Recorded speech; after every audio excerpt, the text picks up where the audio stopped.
Merci beaucoup. Vous savez que aussitôt après ma prise de service, je me suis attelé à recevoir les différentes directions du département. Et depuis ce matin, j'ai commencé à aller sur le terrain pour visiter les structures sous tutelle, mais plus particulièrement à aller visiter des chantiers. C'est ce que j'ai fait depuis ce matin. Et je voudrais remercier tous ceux et toutes celles qui m'ont accompagné. Je voudrais commencer par les autorités administratives, notamment M. le gouverneur de Dakar, M. le préfet de Dakar, M. le sous-préfet de cette commune où nous sommes. Et je voudrais également remercier messieurs les directeurs généraux de SONES et de SEN'EAU, ainsi que tous mes collaborateurs des directions du département qui sont venus de Diamniadio, et tous les autres qui nous ont accompagnés depuis ce matin, sans oublier vous, mesdames et messieurs de la presse, qui êtes aussi avec nous depuis. Nous avons commencé par les mamelles, le phare des mamelles, avec l'usine de dessalement en cours de construction. Vous savez que cette usine a pour vocation d'augmenter la capacité de SONES et SEN'EAU ici à Dakar, avec un premier approvisionnement ou ajout dans le réseau de 50 000 mètres cubes jour lorsque la première phase se terminera. Et dans une deuxième phase prévue au-delà de 2027, il y aura également 50 000 mètres cubes qui seront réinjectés, ce qui fera 100 000 pour cette usine de dessalement. Nous avons vu que les travaux sont en cours, avancent, et nous voulons profiter pour encourager les équipes techniques sur place, mais également ceux qui gèrent les chantiers, d'aller de l'avant pour respecter les délais qui sont prescrits de ce point de vue. Après le mamel, cette usine, nous avons aussi visité ce qu'on appelle le point B, qui est un point extrêmement important, névralgique, qui gère quasiment toute l'eau qui est distribuée à la population de Dakar, une bonne partie de la population en tout cas, qui reçoit l'eau qui vient du lac de Guiers, mais également de plusieurs autres forages tout au long du chemin et qui les traite. Nous avons vu une technologie de pointe. Nous voulons féliciter les services de SONES et de SEN'EAU qui, au fil des années, sont montés en puissance pour installer ces équipements et permettre aux Sénégalaises et aux Sénégalais d'avoir une eau de qualité. Et je crois que c'est ça qui est l'ambition et la vision du chef de l'État, M. Bassirou Diomaye Diakhar Faye, et du Premier ministre Ousmane Sonko, pour que l'eau soit accessible, qu'elle soit de qualité, mais à un prix raisonnable, j'y reviendrai. Et c'est après cette étape que nous sommes venus à la SONES et à SEN'EAU, qui sont les deux structures qui concourent ensemble à donner aux Sénégalais dans les cités urbaines de l'eau. SONES est une société de patrimoine du Sénégal.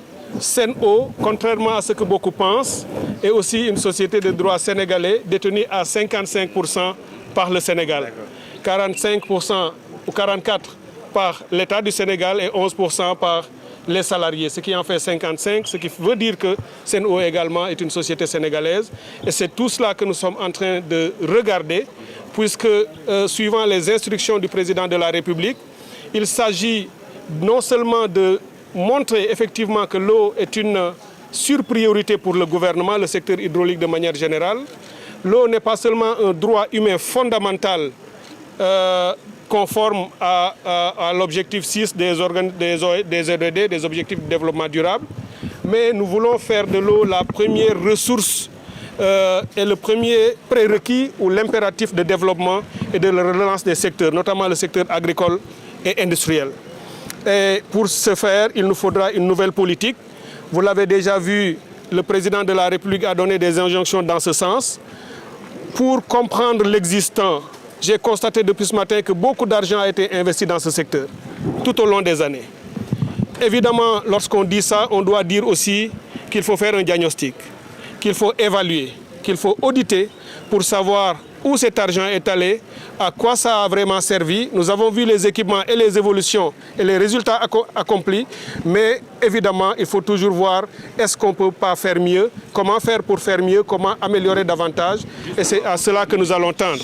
Donc ces audits, comme je l'ai dit, suivant les instructions du président de la République, seront développés ou lancés dans les prochains délais, dans les meilleurs délais, ou en tout cas dans les délais les plus courts, pour justement regarder à la fois le contrat d'affermage entre SONES et SEN'EAU, Il faudra également regarder le plan de performance, puisque, comme je l'ai dit, il faut vraiment que les Sénégalais aient accès à cette eau en qualité et en quantité, également à des coûts raisonnables. Et il faut avoir tout l'environnement du secteur hydraulique. Bien entendu, vous avez aussi entendu le président de la République parler de cet organisme de régulation qu'il faut mettre en place, parce que vous avez de la régulation dans les télécommunications et dans l'énergie. Aujourd'hui, ce secteur vital également du développement du pays demande à être mieux encadré, mieux suivi dans l'intérêt supérieur du peuple sénégalais. Et au total, avec les experts, nous sommes en train d'envisager toutes les options et les alternatives qui consisteraient, suivant la vision du président de la République qui est déjà déclinée dans le projet politique que les Sénégalais ont porté au pouvoir, d'avoir une grande ambition en termes d'approvisionnement en eau. Nous avons vu qu'une des approches développées par nos prédécesseurs, c'était entre autres, il y a le transfèrement depuis le lac de Guiers, mais il y a également les usines de dessalement. Mais nous allons explorer encore d'autres pistes innovantes pour pouvoir faire en sorte que d'ici les années à venir, dans le moyen et le long terme, l'eau soit vraiment disponible en quantité et en qualité. Écoutez, tout cela fait partie des questions que nous allons regarder de très près. Lorsque nous avons dit évaluation, lorsque nous avons dit audit, il s'agit de regarder dans toutes ces options techniques, mais également dans le contenu juridique de ces contrats. Ce que nous pouvons dire aujourd'hui, c'est que le gouvernement sortant, le président sortant a signé ce contrat que nous avons trouvé sur notre table. Évidemment, dans les meilleurs délais, nos services ont d'ailleurs commencé à le regarder pour voir quels sont les enjeux qui sont attachés à ce contrat, l'auditer, pour en tirer les meilleures positions possibles pour le peuple sénégalais. Nous l'avons dit, rien ne sera fait si ce n'est dans l'intérêt supérieur du peuple sénégalais.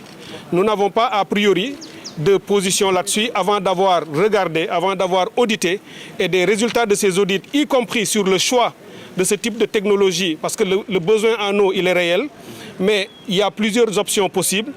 Une option a été privilégiée par le gouvernement sortant. Nous allons le regarder. Si nous constatons qu'effectivement ce n'est pas la meilleure option pour le Sénégal et pour nos ambitions, nous ne nous gênerons pas à le remettre en question, bien entendu. Mais comme je l'ai dit, bien tout ça va découler des audits et des évaluations que nous allons faire en toute objectivité par les experts qui seront habilités à faire ce genre de travail. Comme je l'ai dit, la nouvelle ambition, c'est que, partant du principe que l'eau est pour nous la première ressource. On parle aujourd'hui beaucoup de pétrole et de gaz, mais moi, ministre de l'hydraulique et de l'assainissement, je dis que la première ressource du Sénégal, c'est l'eau. La ressource la plus importante pour développer notre pays, c'est notre eau. On n'a jamais eu de pétrole, pourtant le pays tenait, puisqu'on avait quand même de l'eau qui est disponible. Vous savez que c'est plus de 13 milliards de mètres cubes d'eau que nous perdons chaque année, qui va à l'océan, qui part du fleuve Sénégal.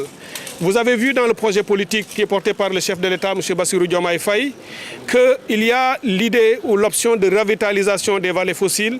Vous avez vu l'option du canal du Cayor et du Baol. Ça, c'est une grande ambition qui va dépasser les centaines de milliers de mètres cubes injectés année après année dans le réseau pour aller vers une approche beaucoup plus durable, beaucoup plus ambitieuse, qui va allier l'agriculture et l'accès de la population à l'eau.